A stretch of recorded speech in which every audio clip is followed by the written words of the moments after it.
ఉదయం ఉన్న మాట మధ్యాహ్నానికి, మధ్యాహ్నం మాట సాయంత్రానికి ఉండడం లేదు. That is Trump. ట్రంప్ ఒక మాట మీద ఎంత మాత్రం నిలకడ చూపించడం లేదు. ఆయన బేసిక్ గానే అంతేనా, లేక భారత్ అంటేనే అలా చేస్తున్నారా, ఏం తెలియడం లేదు. 50% సుంకాల విషయంలో భారత ప్రధాని తనతో ఎప్పుడు మాట్లాడతాడా అని తాను ఎదురు చూస్తున్నట్టు చెప్పారు ట్రంప్. ఈ దిశగా తన ట్రూత్ పోస్ట్ లో కామెంట్ చేశారు కూడా. మోడీ కూడా సరిగ్గా ఇలాగే రియాక్ట్ అయ్యారు. భారత్ యుఎస్ మంచి ఫ్రెండ్స్ అన్నారు. ఇక కట్ చేస్తే సాయంత్రానికల్లా ట్రంప్ చేసిన కామెంట్ ఏంటంటే, భారత్ చైనాలపై 100% సుంకాలు విధించమని యూరోపియన్ యూనియన్ కి సూచించారు. ఉదయం మోడీ తాను మంచి మిత్రులం అనడమేంటి, ఆయనతో ఎప్పుడు మాట్లాడదామని ఎదురు చూస్తున్నట్టు చెప్పడం ఏంటి, సడన్ గా యూరోపియన్ యూనియన్ కి ఇలా సూచించడం ఏంటి? ఇది ట్రంప్ తప్ప, లేక ట్రంప్ ని మోడీయే సరిగ్గా హ్యాండిల్ చేయలేకపోతున్నారా? ఏమీ అర్థం కావడం లేదంటారు విదేశాంగ నిపుణులు.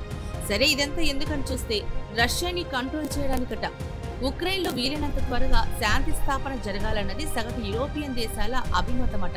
అయితే వీరికి ట్రంప్ ఇస్తున్న సూచన ఏంటంటే, భారత్ చైనాలపై 100% సుంకాలు విధిస్తే మొత్తం సెట్ అయిపోతుంది అనడం. ఇదెక్కడి విడ్డూరమో ఎవ్వరికి అర్థం కావడం లేదు. మొన్నటికి మొన్న అలస్కాలో ఇదే ట్రంప్ పుతిన్ని కలిశారు, చర్చించారు. ఆ సమయంలో తాను అనుకున్నది అనుకున్నట్లు ఆయన చేత చేయించకుండా ఈ ఇండైరెక్ట్ సెన్స్ లో అర్థమేంటి? పుతిన్ తనకు ఎంతో మంచి మిత్రుడని చెబుతూ కూడా ఆయన దారికి తెచ్చుకోలేకపోవడం ఏంటి? రష్యాకు భారత్ చమురు కొనుగోలు చేయడం వల్ల ఆ ఆర్థిక శక్తితో ఆ దేశం ఉక్రెయిన్తో యుద్ధం కొనసాగించగలుగుతోంది అనడం ఏంటి? నిజానికి భారత్ రష్యా నుంచి కొంటున్న ఆయిల్ వల్ల వచ్చే లాభం కేవలం 95,000 కోట్ల రూపాయలు. దీని ద్వారా క్రూడ్ ఆయిల్ ధరలు ప్రపంచవ్యాప్తంగా కంట్రోల్లో ఉంటాయి. ఇందువల్లే భారత్ రష్యా నుంచి ఆయిల్ కొంటోంది.